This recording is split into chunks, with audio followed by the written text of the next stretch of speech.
If all 50 states went to war tomorrow, historians wouldn't call it the Second Civil War. Because it would look nothing like the first one. It would look like Europe in 1939. The same story. Alliances, sieges, neutral profiteers, puppet states, just running on a different map. And here's the thing about that story. We already know how it ends. We know which state plays Sweden and gets rich. We know which one falls like France. We know who starves like Leningrad. And we know who plays America, the one that wins without ever being touched. By the end of this video, you'll know exactly where your state dies in this war.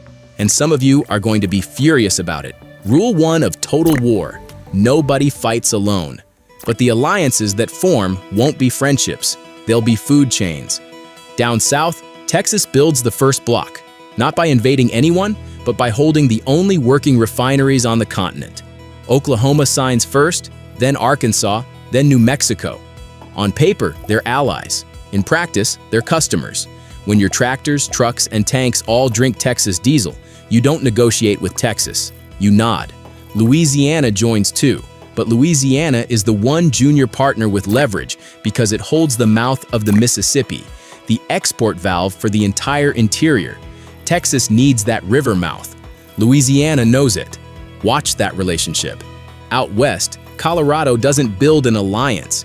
It builds an empire without firing a shot. The Colorado River starts in its mountains, and Arizona, Nevada, and Utah live downstream. The price of water is obedience. Phoenix and Vegas don't ally with Denver. They kneel to it. And around the Great Lakes, the industrial north forms the one alliance of equals: Michigan's endless fresh water, Ohio and Indiana's factories, Illinois' rail hub, Wisconsin and Minnesota's farms. Call it the Lakes Pact, the closest thing this war has to the Allies. Now the part that's going to make some of you angry. California falls first, and it falls like France in 1940. On paper, it's the strongest state in the Union, fourth largest economy on Earth, 40 million people, mountains guarding its flanks like a natural Maginot line. And just like the Maginot line, none of it matters, because the enemy doesn't come through the mountains. Colorado closes a river valve, the Northwest cuts the power lines, and the giant collapses from the inside in weeks, fuel-starved and fighting itself. The strongest state on the map, gone without a single battle on its soil. Californians, the comment section is open. New York doesn't fall, it starves. 20 million people, 3 days of food on the shelves, and every supply line crossing hostile territory. This is Leningrad, a siege nobody needs to win, because hunger does the work. The richest city in human history discovers that money is only valuable when someone, somewhere, will take it. And Florida? Florida is Italy. Loud entrance, big declarations, a peninsula that looks defensible right up until somebody blockades it, and then a mid-war side switch into the Texas block to survive. Laugh all you want. Italy made it to the end of the war. So does Florida. Floridians, you're welcome. Everyone else, I know what you're about to type. No way, Florida beats my state. Prove it in the comments. Every great war has its bloodlands. In Europe, it was the wheat fields of Ukraine and Poland, the ground Hitler invaded specifically to feed Germany. In this war, it's Iowa, Nebraska, and Kansas. The breadbasket states grow the calories that decide who eats and who surrenders. They're also flat, open, and lightly defended in every direction.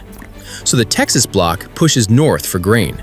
The Lakes Pact pushes south for the same grain, and the breadbasket becomes what breadbaskets always become: the battlefield.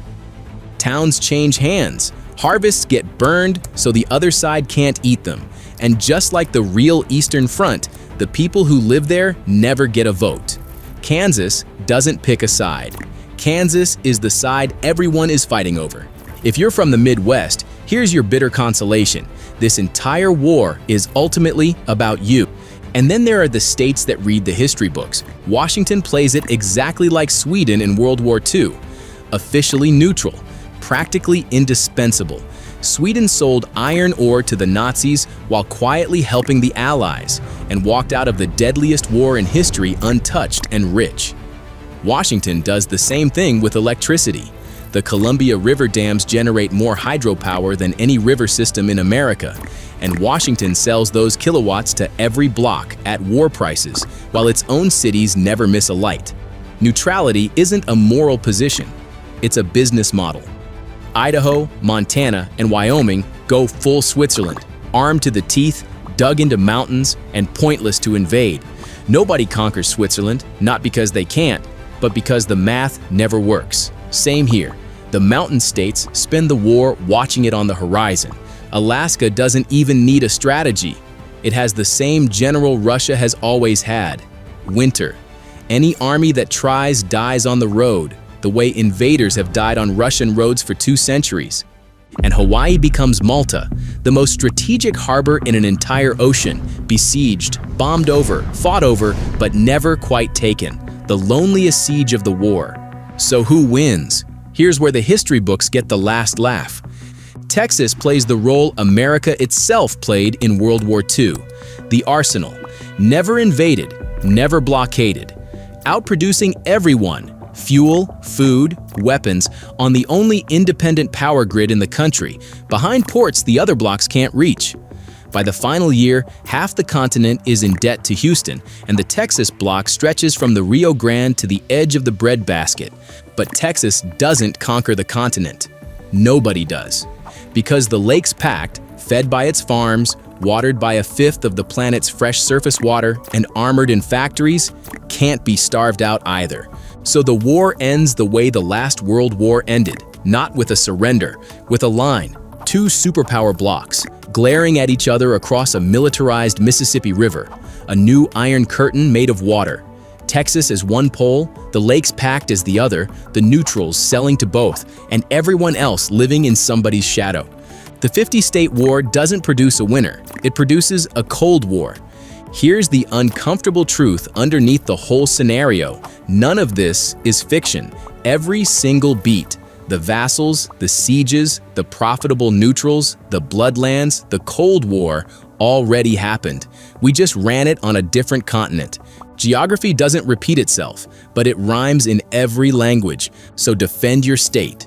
Tell me which country your state plays in this war, and if you're about to type, "No way, my state takes Texas," I'll be waiting in the comments. Subscribe to GeoFlow. The map has already made more decisions about your life than you think.